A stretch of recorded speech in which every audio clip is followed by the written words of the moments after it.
You know, it's funny, isn't it? We toss around these words like virtue, and it can sound kind of old-fashioned, right? Like something out of, well, I don't know, a history book or something. Right. Yeah. But then you find yourself thinking about, say, what makes a truly good friend or someone you'd want as a leader, and boom, you're right back in virtue territory. It's true. Virtue has this way of like sneaking up on us. And I think what's interesting is we often link it so closely to morality, but really it's about excellence of character, which, that impacts everything, your relationships, your work, the whole shebang. Totally. And this Wikiversity page we're using for this deep dive, it really gets at that. They define virtue as, and I'm quoting here, excellence in being for the good. Yeah. I mean, I can already hear some folks thinking, excellence, isn't that setting the bar a tad high? Right, right. But what I like is this definition, it goes way beyond just like doing a good deed here and there, Mhm. It's about this ongoing commitment to being good, which honestly, that's a whole different ballgame. Oh, absolutely. It's about those qualities that are like so deeply ingrained. They guide your actions even when nobody's watching. And it's important to distinguish here between moral virtues, those linked to ethics, Right. right? And what we might call performance virtues. Think of, say, a skill like public speaking, being eloquent. Someone could use that to inspire people, for sure, but they could also use it to manipulate. It's a tool, essentially, Makes sense? until you factor in the intention driving it. That is so key, the intention. Yeah. And it makes me think about this idea from the source, how values, they kind of, I don't know, level up Right. into virtues when you really live them out. They gave this example. Truth, becoming honesty. It's not enough to just believe in truth.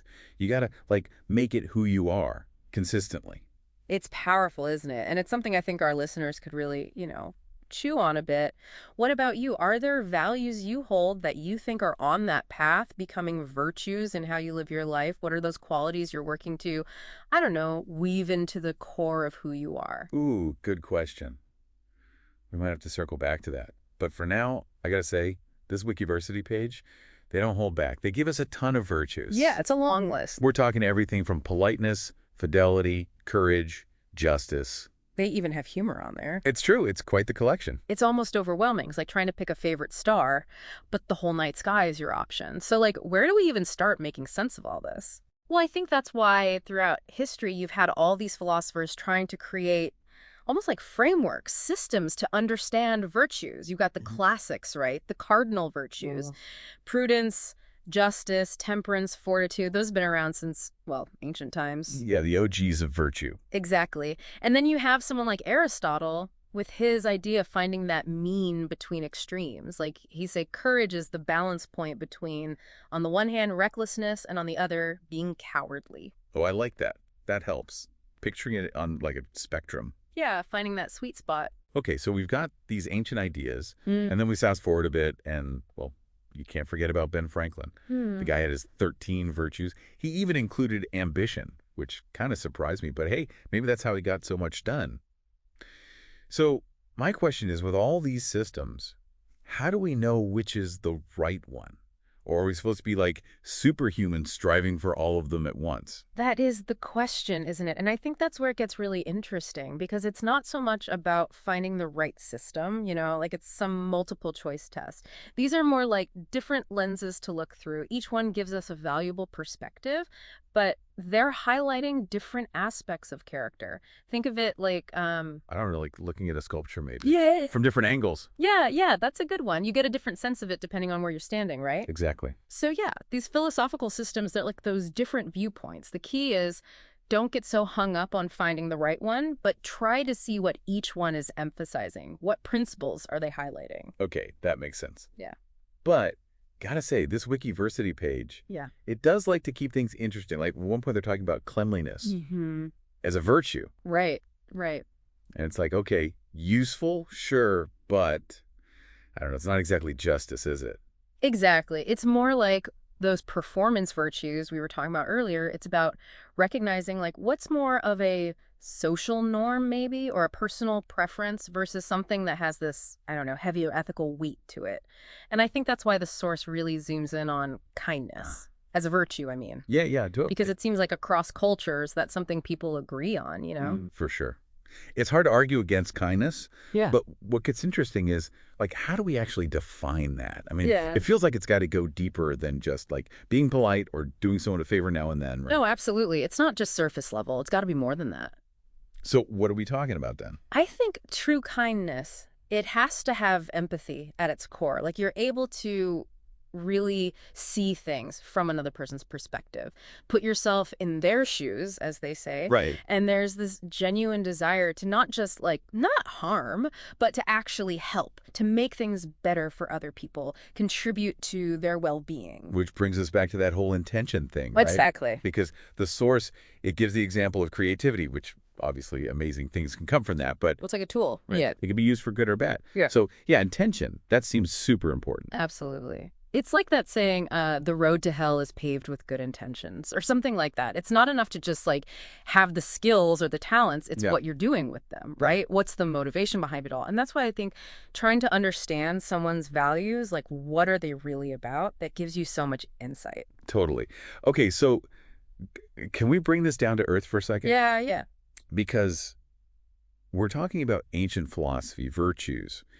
How does this actually show up in our lives? Like, Mhm. why should we care about any of this when we're, I don't know, at work or dating or just like living our lives? I know, right? It can seem kind of disconnected, like, oh, that was then, this is now. But actually, this stuff matters more than ever, I think. Think about it. If you get a coworker, wouldn't you rather have someone who's not just good at their job, but they're also like fair, they've got integrity, you can trust them? 100%. And I bet those qualities, they matter even more when we're talking about like someone in a leadership role, right? Oh, for sure.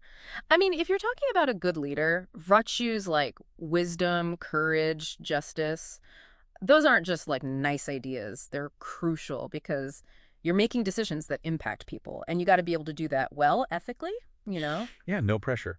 But it makes you think it's easy to say honesty is important to me or whatever virtue, right? But actually figuring that out about another person, especially when you're just getting to know them, Yeah.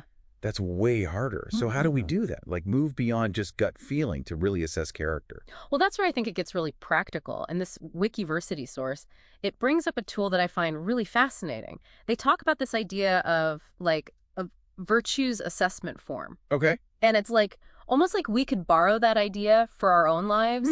Instead of just going on impressions, what if we actually had some kind of framework to evaluate character, whether it's someone you might hire or someone running for office, even a new friend, right? So we'd each have our own like virtue scorecard Exactly. based on the qualities that we think are most important. I got to say, that's kind of cool because it forces you to get clear on what you value, and then you're actually looking for evidence of it. Exactly. It's not just enough to say, oh, I value this. Okay, well, show me. Where's the proof? How does that actually play out in how this person moves through the world? I like that. Proof is good. So we've talked about all these different systems, values becoming virtues. There's one thing the source mentions, and I got to ask you about it because, well, honestly, I don't quite get it. Theory of knowledge. What in the world are they talking about? Right. That's kind of a curveball, isn't it? Sounds very academic, but I think it's actually incredibly relevant to like our everyday interactions. Okay, good. Because, yeah, at first I was like, philosophy 101 over here. Right, exactly. But it's really just a fancy way of saying, how does someone figure out what they believe is true? Yeah. What are their sources of information? Who are they listening to? How do they weigh evidence? All of that. So it's like their process, not just the content of what they believe. Yes. Because if you can understand that about someone, how they decide what's true, it gives you this huge insight into, well, everything. Their decision-making, their value. It's like you get a peek behind the curtain of how their mind works, you know? That's a really good point. It's like, if I know your sources Yeah. and how you decide if something's legit or not, I can understand why you believe what you believe, which then leads to the values and then the actions. Whoa, Yeah. okay, it's all connected. Right. It all comes together. Wow, this has been, I don't know about virtuous, but definitely thought-provoking. I agree. Lots to ponder. So, listeners, as you're going about your day, thinking about this whole virtue thing, maybe ask yourself, how do the people around you, the people you trust, how do they figure out what's true? And what does that tell you maybe about their virtues? And, come to think of it, your own. That's something to think about. Until next time, happy deep diving, everyone.